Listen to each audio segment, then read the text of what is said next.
Hello बच्चों, कैसे हैं आप। आज हम कर रहे हैं गॉस की प्रमेय के अनुप्रयोग एप्लीकेशंस ऑफ गॉस लॉ। तो इसमें पहली एप्लीकेशन हम कर रहे हैं अनंत लंबाई के एक समान आवेशित सीधे तार के निकट वैद्युत क्षेत्र की तीव्रता, जो हमें गॉस के थ्योरम का यूज़ करके सॉल्व करनी है।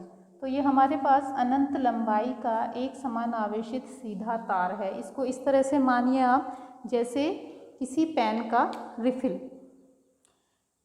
पेन में जो रिफिल होता है, ये मैं आपको दिखाती हूँ। देखिए, ये रिफिल को आप एक तार मानिए और इस पर एक समान आवेश है। इसकी लंबाई अनंत है, ऊपर भी पता नहीं कहाँ तक है और नीचे भी हमको नहीं पता कहाँ तक है। अब हमने क्या किया कि इसके चारों ओर एक आर त्रिज्या, यानी जिसकी रेडियस आर है, और एल लंबाई का एक बेलनाकार गॉसियन पृष्ठ बना लिया। जैसे ये तार है और इसके चारों तरफ ये बेलनाकार गॉसियन पृष्ठ हो गया।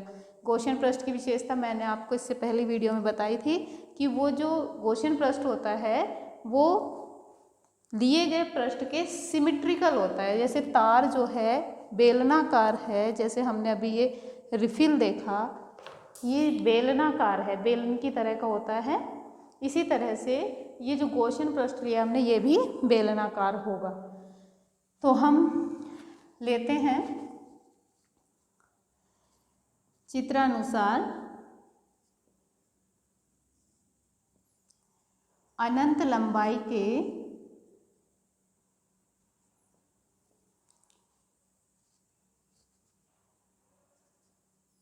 आवेशित तार के चारों ओर स्मॉल आर त्रिज्या तथा एल लंबाई का बेलनाकार गॉसियन पृष्ठ लेते हैं। अब क्या है, इस पर हमने मान लिया एल लंबाई के दौरान इस चालक तार पर जो आवेश है वो प्लस क्यू है। अब प्लस क्यू के कारण हमें तीव्रता ज्ञात करनी है। हमने क्या लेना है, आर त्रिज्या, आर दूरी पर हमें तीव्रता ज्ञात करनी है, तो इसलिए हमने इस गॉसियन पृष्ठ की त्रिज्या भी आर ली। तो आर दूरी पर ये पृष्ठ के ऊपर हमने एक छोटा सा क्षेत्रफल लिया डी ए, जिसका क्षेत्रफल वेक्टर डी ए पृष्ठ के लंबवत होगा, हमेशा मैंने आपको पहले बताया है। वैद्युत क्षेत्र की तीव्रता, जो वैद्युत बल रेखा है वो पृष्ठ के लंबवत, यहाँ से इस तरह से लंबवत निकलेगी। तो यहाँ से हमें पता चल रहा है कि वैद्युत क्षेत्र की तीव्रता और क्षेत्रफल वेक्टर के बीच में जो एंगल है वो 0 है, थीटा 0 है। तो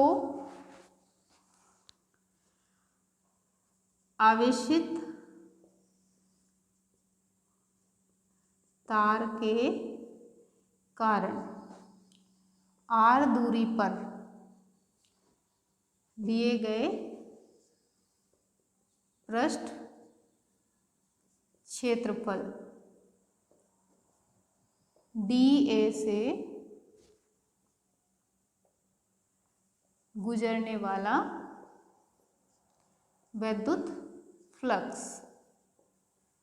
छोटा सा क्षेत्रफल है तो छोटा सा ही वैद्युत फ्लक्स होगा, d phi E equal to वैद्युत क्षेत्र की तीव्रता ई है डॉट डी ए। अब क्योंकि दोनों एक ही दिशा में है तो थीटा हो गया 0, तो ई डी ए कोस 0 यहाँ लिख देंगे, चूंकि थीटा इक्वल टू 0, कोस 0 की वैल्यू 1 होती है। तो d phi E equals to E d A यहाँ लिखेंगे, चूंकि कोस 0 इक्वल टू 1। ये हमारी इक्वेशन हो गई फर्स्ट। अब ये तो छोटे से पृष्ठ से गुजरने वाला वैद्युत फ्लक्स हुआ। संपूर्ण पृष्ठ से गुजरने वाला वैद्युत फ्लक्स क्या होगा, बेलनाकार गॉसियन पृष्ठ के संपूर्ण पृष्ठ से गुजरने वाला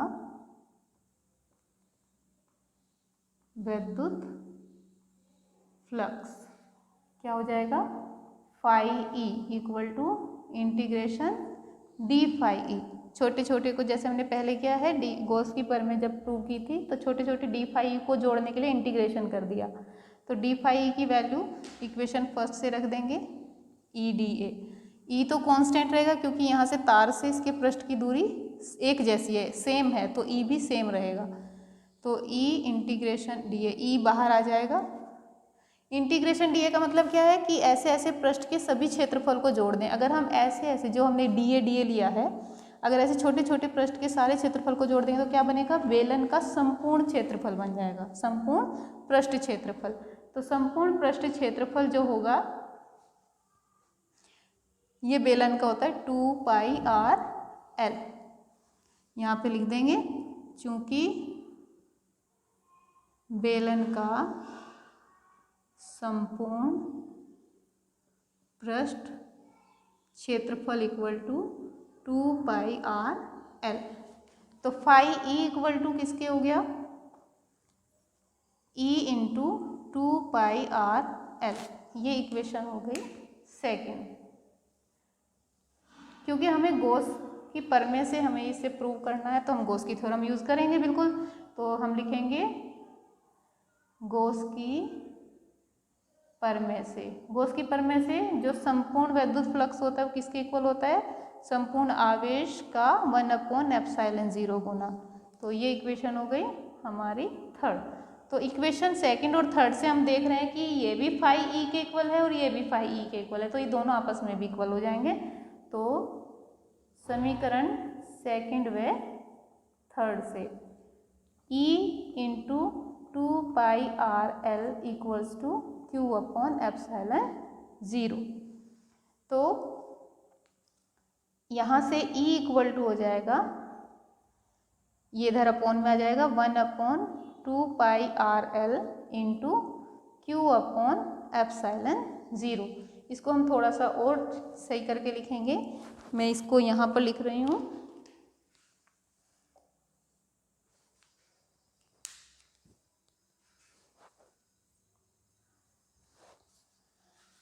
तो E इक्वल टू हो गया 1/2 पाई epsilon 0 Q upon r L.